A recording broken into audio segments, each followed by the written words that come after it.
Ini dia, kisah tentang salah satu ruas jalan legendaris yang ada di Jawa Barat. Dan warga Garut pasti hafal tempat ini. Emang ada jalan yang dianggap seram di wilayah Kabupaten Garut? Nah, teman-teman pasti penasaran kan? Jika kalian penasaran, tonton video ini sampai akhir ya. Jawabannya adalah ada, yaitu di Gunung Gelap. Gunung Gelap terletak di Kecamatan Cihurip, Desa Mekarmukti. Kabarnya banyak pengguna jalan yang enggan melintas saat malam hari. Lantaran cerita seramnya di masa silam, konon di era 1980-an, kawasan ini dijadikan tempat pembuangan mayat. Saya akan memberikan 6 mitos yang ada di jalan Gunung Gelap ini. Yang pertama adalah kondisi jalur legendaris Gunung Gelap. Jalur ini memang berada di kawasan perbukitan yang gelap dan berdampingan dengan jurang. Banyak titik yang berpotensi menyebabkan kecelakaan karena kondisi aspal yang mengelupas dan berlubang cukup dalam. Kondisi jalan yang sudah tua itu menjadi faktor jalur tersebut mengalami kerusakan. Yang kedua adalah berkabut dan membelah hutan. Kendaraan akan dihadapkan dengan pepohonan yang rindang, tebing-tebing berbatu, dan jembatan. Sensasi syahdu sebenarnya bisa dirasakan oleh kita, terutama saat kita melewati jalan tersebut saat pagi hari. Yang ketiga adalah jarang ditemukan tempat tinggal. Dari gerbang masuk Gunung Gelap di Kecamatan Cihurip sampai ujung Kecamatan Cisompet, jarang ditemukan rumah warga dan bangunan-bangunan. Beberapa hanya warung semi permanen yang dibuat dari kayu dan bambu. Rumah pun yang beberapa titik dan jaraknya sangat berjauhan di tepi-tepi jurang. Dengan jumlah yang tidak banyak, kalaupun ada kondisinya sepi dan tidak ada aktivitas. Yang keempat adalah konon menjadi tempat pembuangan mayat. Selain itu, karena minim penerangan dan rute yang sangat ekstrim, jalan Gunung Gelap ini juga memiliki cerita kelam di masa lalunya. Pada tahun 1980-an, jalur ini merupakan area pembuangan mayat dari para korban-korban Petrus. Tempat menjadi teror penembakan oleh pihak misterius secara acak hingga korbannya meninggal dunia.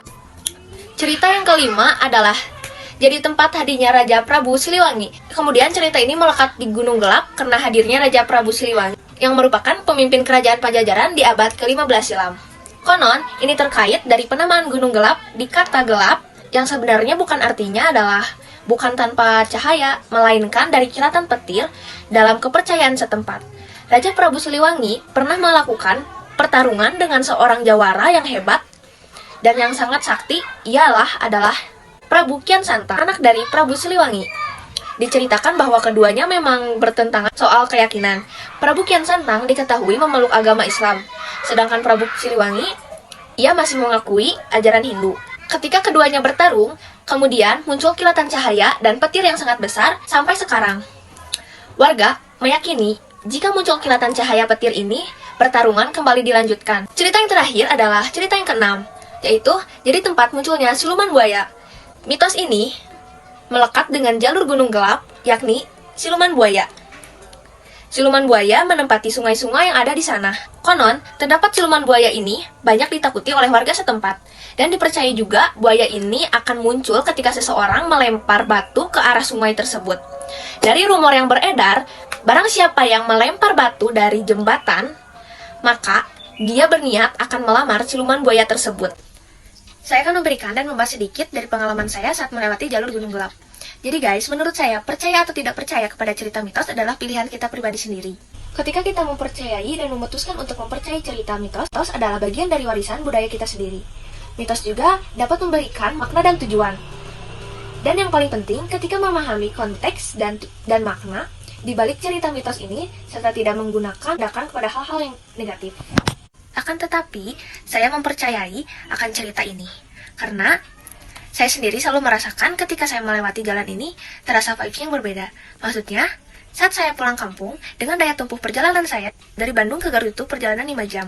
Saya dan keluarga selalu mengambil jam-jam malam, karena untuk menghindari rawan-rawan macet. Contohnya adalah, saya pergi dari Bandung itu jam 7 malam, Gunung Gelap sekitar jam 10 malam. Ia akan mendapatkan kabut tebal, dengan sensasi yang sepi, ada beberapa penerangan dari warung atau rumah warga. Rata-rata selalu ada truk-truk yang ini benar-benar sepi dan gelap, apalagi dengan adanya kabut tebal. Jalan pun sampai tak terlihat dan perlu kehati-hatian saat kita mengendarai mobil atau motor karena benar-benar tak terlihat. Perlu hati-hati, jalan ini tidak selalu lurus saja, tetapi selalu berbelok-belok dan kita harus waspada juga karena pinggiran jalan ini adalah jurang. makanya selalu rawan kecelakaan. Poin keempat, katanya kalau kendaraan yang lewat tengah malam maupun motor atau mobil, kok guys. Selama saya perjalanan pulang kampung, saya tidak pernah ditampakkan penampakan-penampakan dari korban-korban Petrus di sana.